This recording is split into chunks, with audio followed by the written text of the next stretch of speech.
Assalamualaikum warahmatullahi wabarakatuh. Rekan-rekan mahasiswa yang saya hormati, pada pertemuan kali ini kita akan membahas tentang pengantar hukum Indonesia dengan dua subpokok bahasan yang sangat penting. Yang pertama adalah unsur-unsur dalam sistem hukum Indonesia serta pembentukan hukum di Indonesia.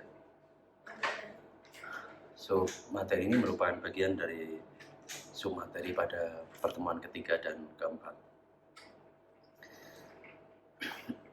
Ketika kita bicara tentang sistem hukum di Indonesia, kita harus memulai dengan tentunya apa itu hukum. Jadi hukum itu sebagaimana kita sudah bahas dalam pertemuan sebelumnya, hukum itu merupakan sekumpulan norma, aturan yang mengatur tentang tata cara hidup bermasyarakat, di mana di dalam aturan itu mengandung ancaman sanksi, mengandung perintah dan ancaman sanksi. Dan ketika kita bicara sistem hukum, maka kita sebenarnya bicara unsur-unsur, bagian-bagian yang saling berhubungan dan membentuk satu kesatuan dalam sebuah sistem hukum. Jadi ketika kita bicara sistem hukum, kita tidak hanya bicara tentang normanya itu sendiri, kita tidak hanya bicara tentang aturannya itu sendiri, tapi kita bicara juga tentang beberapa komponen-komponen lain yang membentuk sebuah satu kesatuan dalam sistem hukum. Apa saja itu? Ada polisi, ada penegak hukum, ada dunia akademis yang mensosialisasikan hukum, kemudian ada lembaga legislatif yang membentuk hukum, ada juga pengadilan yang melakukan proses penegakan hukum dengan cara mengadili berbagai tindak pelanggaran hukum. Sistem hukum atau hukum sebagai sebuah sistem itu memiliki beberapa sifat. Jadi pertama konsisten atau ajak. Jadi di dalam sebuah sistem hukum itu yang terdiri dari berbagai bagian tadi itu harus memenuhi sifat konsisten. Jadi hukum tidak boleh saling bertentangan, tidak boleh saling bertabrakan ketika mengatur norma atau mengatur urusan yang sama. Yang kedua, sifat dari sistem hukum itu harus lengkap. Jadi ketika kita bicara tentang sistem hukum, kita bicara tentang hukum, maka kita harus mengasumsikan dan kita harus menganggap bahwasannya sistem hukum yang ada, misalnya di sebuah negara itu lengkap. Meskipun kita bisa bertanya, apakah memang benar-benar sistem hukum kita lengkap? Misalnya, kalau ada orang Indonesia suatu saat nanti misalnya itu bisa pergi ke bulan dan di sana dia melakukan pencurian terhadap barang milik teman astronot yang lain. Ini mungkin di sistem hukum kita di KUHP itu belum ada aturan yang mengatur tentang pencurian yang dilakukan di luar angkasa misalnya. Nah, tetapi karena sebuah sistem hukum itu harus kita asumsikan sebagai sebuah sistem yang lengkap, maka diperlukan sebuah penafsiran. Artinya tidak berarti ketika ada sebuah perbuatan hukum yang itu tidak secara atau belum secara langsung diatur dalam undang-undang, kemudian hukum tidak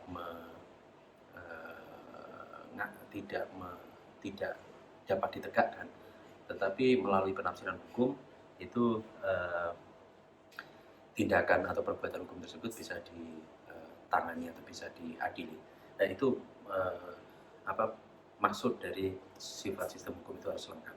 Yang ketiga, sifat sistem hukum itu harus terbuka. Jadi hukum sebagai sebuah sistem itu tidak bisa tertutup, dia harus bisa menerima pengaruh dari unsur-unsur lain, baik pengaruh itu dalam bentuk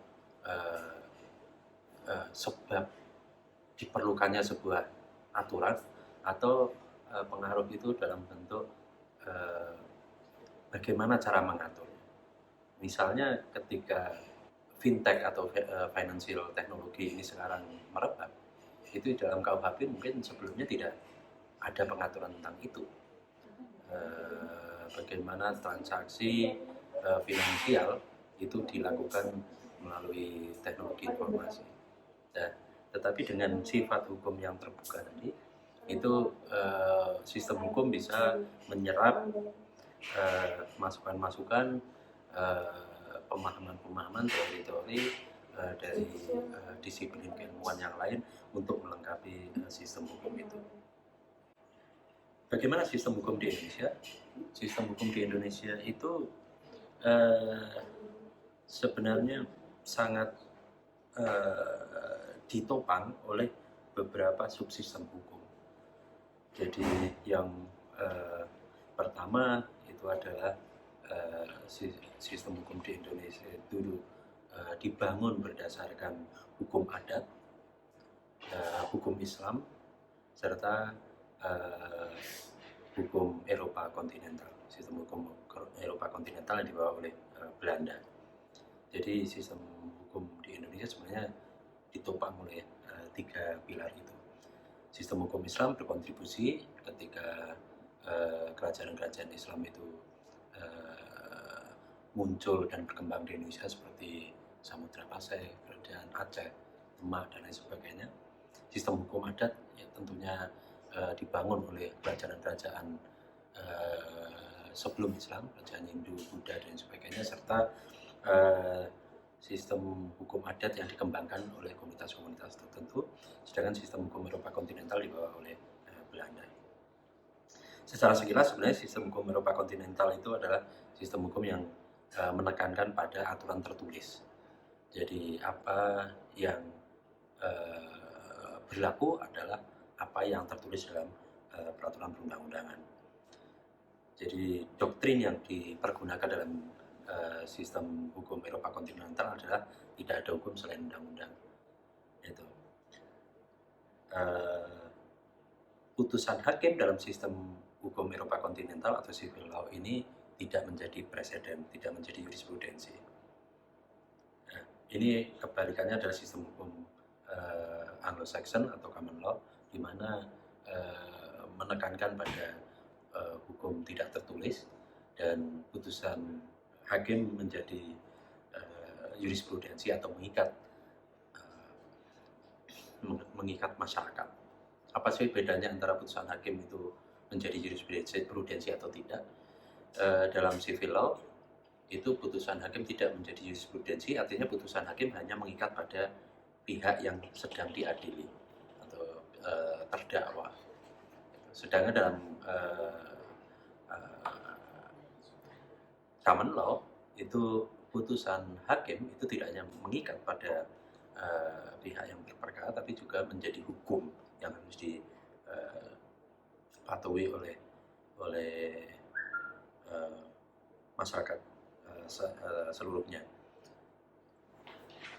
Bagaimana dengan sistem hukum adat? Sistem hukum adat itu sebenarnya berkembang di Indonesia dan mayoritas itu sistem hukum adat ini hanya berkembang di negara-negara di Asia. Dan itu prakteknya sudah berlangsung cukup lama. Dan hukum adat ini sejak zaman penjajahan Belanda itu sudah diakui keberadaannya dan diberlakukan meskipun hanya mengikat pada komunitas adat tertentu. Dan ini masih berlangsung sampai sekarang. Jadi hukum adat itu diakui, tetapi hanya mengikat pada komunitas adat yang bersangkutan. Sedangkan hukum Islam itu diakui di Indonesia melalui beberapa undang-undang yang secara khusus mengatur tentang tata cara penyelenggaraan kehidupan sosial dan keagamaan bagi umat muslim gitu. Jadi misalnya tentang undang-undang haji, undang-undang peraturan daerah yang mengatur tentang perilaku yang berdasarkan syariat Islam dan lain sebagainya. Komponen-komponen dalam sistem hukum Indonesia itu jadi ada 3. Jadi pertama hukum tertulis yang ada di undang-undang, kemudian jurisprudensi atau hukum yang diciptakan melalui putusan atau penetapan pengadilan, meskipun sekali lagi itu bukan mengikat pada seluruh masyarakat. Terus yang ketiga hukum adat, kebiasaan, dan hukum Islam.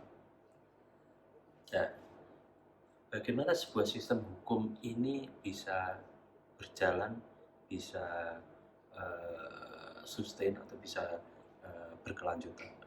Ada 4 komponen yang menopang sebuah sistem hukum.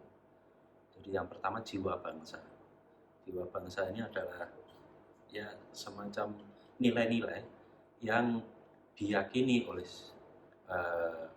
masyarakat di sebuah bangsa, dan itu dianggap menjadi filsafat hidup. Jadi kalau di Indonesia jiwa bangsa ini diyakini itu termanifestasikan dalam 5 sila di dalam Pancasila: ketuhanan yang Maha Esa, kemanusiaan yang adil dan beradab, dan seterusnya. Jadi jiwa bangsa inilah yang kemudian menjadi salah satu komponen penopang dari sistem hukum. Kemanusiaan yang adil dan beradab itu harus ditopang oleh sistem hukum. Keadilan sosial bagi seluruh rakyat Indonesia itu juga harus ditopang oleh sistem hukum. Tanpa adanya sistem hukum, maka 5 sila itu sebenarnya tidak akan bisa diimplementasikan. Dan tanpa jiwa bangsa, tanpa falsafah hidup bangsa dan Pancasila ini, maka sistem hukum kita bisa jadi rapuh dan akan mudah ombang-ambingkan. Yang kedua, komponen struktural. Komponen strukturalnya adalah komponen-komponen yang menopang sebuah sistem hukum, terutama dalam aspek penegak hukum dan juga pelaksana dari hukum itu, maupun pembuat dari hukum itu. Jadi ada komponen pembuat hukum legislatif, ada komponen penegak hukum, pelaksana hukum eksekutif, ada komponen penegak hukum lembaga-lembaga kepolisian, kejaksaan, pengadilan, dan juga komponen yang turut berkontribusi dalam membumikan hukum itu atau kelompok-kelompok pendidikan. Yang ketiga itu adalah komponen substansi, yaitu norma-norma atau isi dari hukum itu sendiri, undang-undang dan sebagainya. Dan yang keempat itu adalah komponen budaya hukum. Jadi kultur yang turut menopang, kultur kepatuhan hukum yang turut menopang sebuah sistem hukum. Jadi di Indonesia sistem hukum itu ditopang oleh 4 komponen ini. 4 komponen ini saling mempengaruhi. Jadi tanpa adanya jiwa bangsa, maka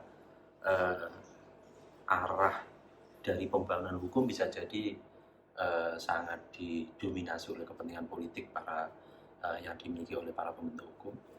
Tanpa adanya komponen struktural yang kuat, maka implementasi hukum itu bisa jadi tidak berkeadilan. Tanpa adanya substansi hukum yang baik, maka hukum itu bisa jadi hanya menjadi alat hegemoni penguasa. Dan juga tanpa adanya budaya hukum yang kuat, maka hukum itu bisa jadi hanya menjadi norma kosong yang tidak bisa dilaksanakan. Jadi hubungan antar komponen itu saling mempengaruhi dan saling melengkapi.